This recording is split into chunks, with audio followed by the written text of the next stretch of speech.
come to me to learn more about books? Well, you have come to the right person because I am the librarian. And I know a lot about books. So you want to know if this is a book? Well, let me tell you, this is not a book. So before we begin, if you have your own book, because I know Miss Song told me that a lot of third graders love reading, like Harry Potter and Percy Jackson. So if you have a book around you and want to follow along with the librarian, go ahead and do so. And I'll tell you all about what a book has to have to make it a book. So let's go! Okay, third grade. So I have a nonfiction book over here. So these are the true stories, history, right? And I'll show you some special features that you can find in nonfiction books. So again, you might not find everything in every nonfiction books, but the story of the world is perfect because it will show almost every features of the nonfiction book. So at the front, third grade, if you flip to the title page, we have the full title of the book, The Story of the World, History for the Classical Child. So that's the full title of the book. And you can also find the author's name by Susan and also the illustrator's name by Jeff. And the Jeff is the one who drew all these pictures. So he's the illustrator. And you can also find the name of the publishing company. So it was published by Well-Trained Mind Press. So they're the one who printed these books. And also the city where the book was published. So it was published in Charles City. So that's the title page. And if you flip your book to the other page, you're going to find a copyright page. So in the copyright page, third grade, you're going to find the year that this book was published. So it was published in 2001. And also who owns the copyright, right? So you cannot make copies of this because it's reserved to the publisher.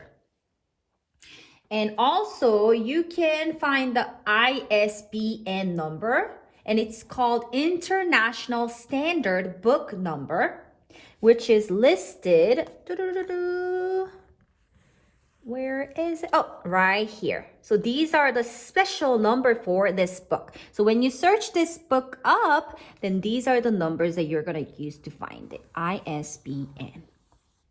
That's called the copyright page.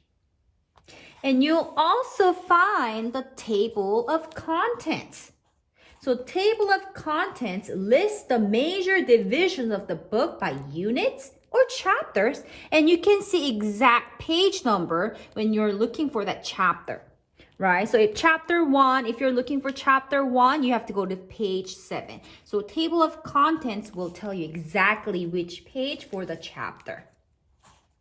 And we also, still the table of contents. And you will also find the page called Introduction. And sometimes it's called Preface. So this introduction of the book will tell you why the book was written and what the book is about. So it's a very short summary of what the book is about and why this was written. And of course, what makes the book is the main body. The text. I mean, without all these writings, third grade, this will not be a book. Okay, so that's called the body. So at the back of your book, you will find something called appendix. So let's go find it. Oh, I flipped right to that page. So it's called appendix. And usually this will give you extra information such as maps, and it might give you charts or tables or letters. And it is really wise to find out what is in the appendix when you read a book, because it will give you some more information about the information that you've been reading about. So we have some dates, and we also have the geography, and all the maps that you can find in this book, and how to pronounce these very hard names that they used to use back in the time. So again, it's wise for you to check out the appendix if you want to find more information about the book. Okay? And it also sometimes has glossary. And this one does not have glossary, but it is okay. What glossary is, it's like a dictionary. And it gives you the meaning of the hard words, important words in the book. So if you really don't know what the meaning of a dictator is, then you will flip to the glossary and see if they will give you the meaning of the dictator. And also, it does not have the bibliography in this book, but it lists all the books used by the author. But this one does not have it. That's okay. And also, it might include index. And this book thankfully has index. So index will be probably your most useful section. Again, the purpose of the index is to help you quickly locate information about the topics in the book. And it's all in alphabetical order. So A, B, C, D, E, F, G, blah, blah, blah. So if I want to look up maybe, I don't know, Julius Caesar, then I'll go to Caesar, C, and see if Julius Caesar is there. Oh, Caesar, Julius. And it'll tell you what page to go to exactly. So if you flip to that page, you'll find the information about Julius Caesar. That's what index does. Okay?